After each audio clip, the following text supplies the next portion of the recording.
اليوم جيتكم بواحد البوراك بزاف بنين مقرمش ومعسل وبواحد الحشو يجي مشمخ من الداخل وما يجيش ناشف. او ميم طون جيت نمد لكم السر باش ما يجيش البوراك ديالكم مزيت.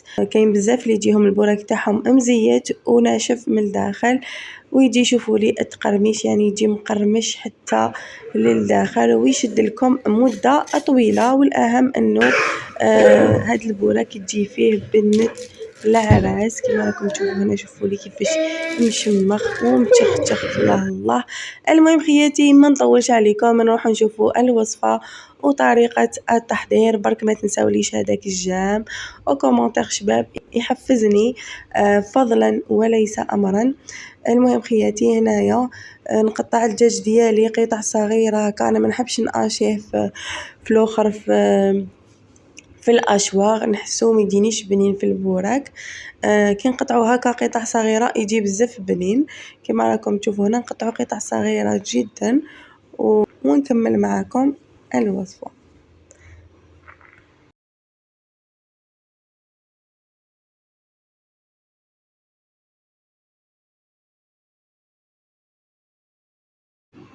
هنايا نجيب مقلة نحط فيها شوية مارغرين وشوية زيت كما راكم تشوفوا هنايا. نخلي المارغرين ديالي تذوب والزيت تاعي تسخن. وعندي هنايا حبة بصل كنت قطعتها قطع صغيرة يعني حبة متوسطة ماشي كبيرة بزاف وماشي صغيرة بزاف كما راكم تشوفوا هنايا. ونخليها تتقلى حتى تذبل معانا مليح بهذا الشكل كما راكم تشوفوا. ابخي نجيب الدجاج ديالي اللي كنت قطعته معاكم قبيله ونحطه فوق البصل ديالي بهذا الشكل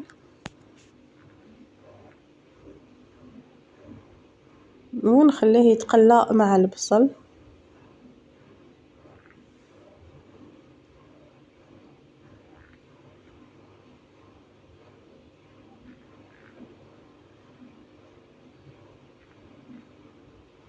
هنايا نديرلو شويه ملح كما راكم تشوفوا هنايا ما نكترولوش الملح بزاف باش ما يجيناش الحشو تاعنا مالح.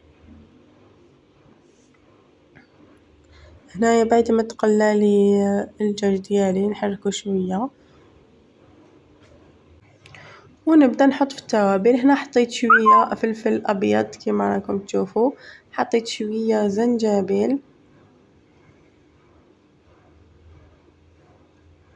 وحطيت هنايا شويه توابل الدجاج كما راكم تشوفوا هنايا.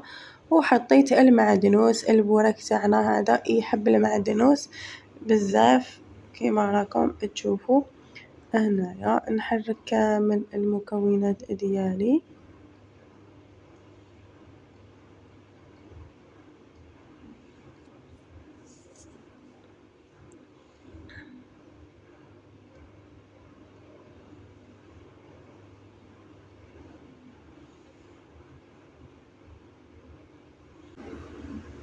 وهنا ينزلوا شويه معدنوس وشويه زيتون خضر مقطع كما راكم تشوفوا. زدت قطعته يعني قطع صغيره شويه وحطيته لداخل اختياري اللي يحب يديرو اللي يحب ما يديروش. ملي كديروه يزيد يعطيكم بنه بيان سور كما راكم تشوفوا هنايا. ابخي هنايا جبت ملعقه كبيره فرماج تاع البيدون يعني اتختيني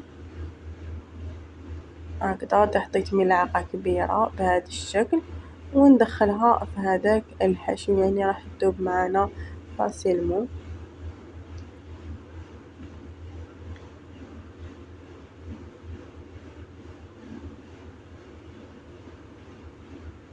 وهنا نجيب كريمة سائلة يعني أي كريمة تكون عندكم. أنا استعملت هذه نحط حوالي نصف كاس كريمة سائلة.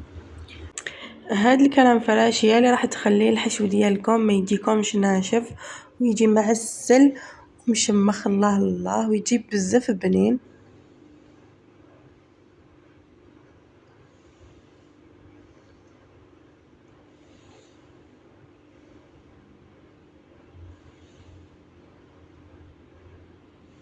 نحركو الحشو ديالنا هكذايا